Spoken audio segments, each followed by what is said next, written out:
Hello दोस्तों, और 619 के सेकेंड एपिसोड में आप यह ज़्यादा कहानी पुरानी नहीं है। एक दिन एक लड़का जो एक कंपनी में काम किया करता था, उसे किसी भी प्रेत पर कोई विश्वास नहीं था। मीन्स उसे भूत प्रेत की बातों पर विश्वास नहीं था। वह भूत प्रेत को बस दिमाग का भ्रम समझता था।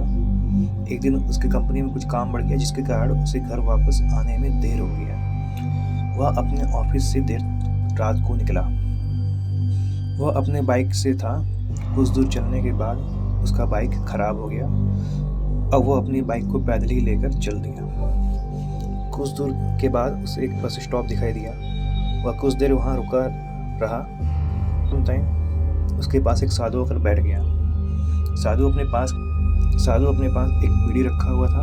वह अजीब तरीके से उसे पी रहा था। उस लड़के की एक आदत थी कि वह किसी से भी बात करना शुरू कर देता था।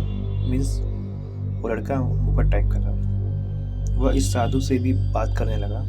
बात ही बात में इस लड़के ने कहा, बाबा मैं किसी भी भूत प्रेत को नहीं मानता, बस सब झूठी बातें हैं।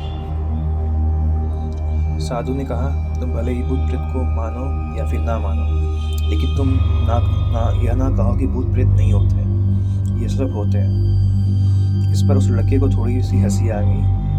उसने कहा, भूत होते हैं तो हमें क्यों नहीं दिखाई देते? क्या आप मुझे अभी कोई भूत दिखा सकते हैं? साधु को लग गया कि अब इसे जरूरी भूत दिखाना होगा। साधु ने लड़के को शमशान घाट की ओर चलने को कहा, और उस लोकेशन के पास में एक शमशान घाट था। वो दोनों वहाँ गए। रास्ते में उस लड़के को थोड़ा डर लगने लगा, फिर भी वह अपने डर को कम करके आगे बढ़ते जा रहा था। कुछ देर के बाद शमशान घाट पहुँच गए। शमशान घाट में अभी कुछ लाशें जल रही थी। साधु ने उसको एक ऐसे स्थान पर बैठाया जहाँ कुछ समय पहले ही लाश जली थी। मीन्स धधकते राख पे। साधु ने जमीन में एक लोहे की कील गाड़ दी। उसमें एक सफ़ेद धागा बांध दिया। इस धागे का अंतिम डोर उस लड़के को पकड़ने को कहा। धागा लगभग 5 मीटर लंबा होगा। अब उस लड़के को हद से ज़्यादा डर लग रहा था। उसकी सांस तेज हो रही थी। इसके साथ ही उसके हाथ पैर भी काँप रहे थे। फिर भी उसने धागों को पकड़ लिया। अब मरता क्या न करता। आप लोग समझ ही रहे हो। जब वो शमशान घाट तक आ गया, अब तो उसे भूत देखना ही था।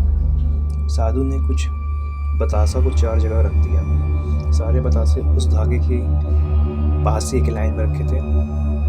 उसके बाद साधु ने लड़के को सावधान किया, अभी कुछ आत्माएं इसको खाने को आएगी। जब तक वह इसको खाकर चले न जाए, तब तो तुम अपने हाथ के धागे को मत छोड़ना। यदि तुम ऐसा करते हो तो तुम्हें नुकसान हो सकता है। फिर साधु ने मंत्र पढ़ना शुरू कर दिया। कुछ मंत्र पढ़ने के बाद साधु ने उस लड़के को आँख बंद करने को कहा। फिर कुछ देर बाद आँख खोलने को कहा। जब उस लड़के ने आँख खोला तो वो देखे जा रहा था। उसके ऊपर विश्वास ही नहीं हो रहा था। वास्तव में वहाँ 4 आत्मा थी जो बतासे को खा रही थी। लेकिन जब उसने ये सब देखा कि उसके पड़ोस में रहने वाले व्यक्ति की आत्मा भी वहाँ है, जो कुछ दिन पहले मर गए थे, तो उसके हाथ से धागा छूट गया। अब वहाँ वह साधु भी नहीं था। वह लड़का तेजी से शमशान घाट से अपने घर की ओर भागने लगा। जब वह अपने घर की ओर जा रहा था, तो उससे पीछे से कोई उसका नाम लेकर बुला रहा था। उसको पीछे से कई तरह की आवाज़ आ रही थी। उस लड़के ने पीछे मुड़कर नहीं देखा।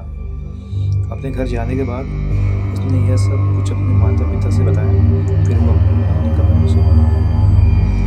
अगले दिन उसकी आँख उसी शमशान घाट में खुली और उसी स्थान पर जहाँ उसने आत्मा को देखा हुआ था। इसके बाद वो दिमागी तौर पे बीमार रहने लगा और कुछ दिन बाद उस लड़के की मृत्यु हो गई। तो दोस्तों, इस कहानी से हमें यह सीख मिलती है कि हमें इन सब बातों को हल्के में नहीं लेना चाहिए।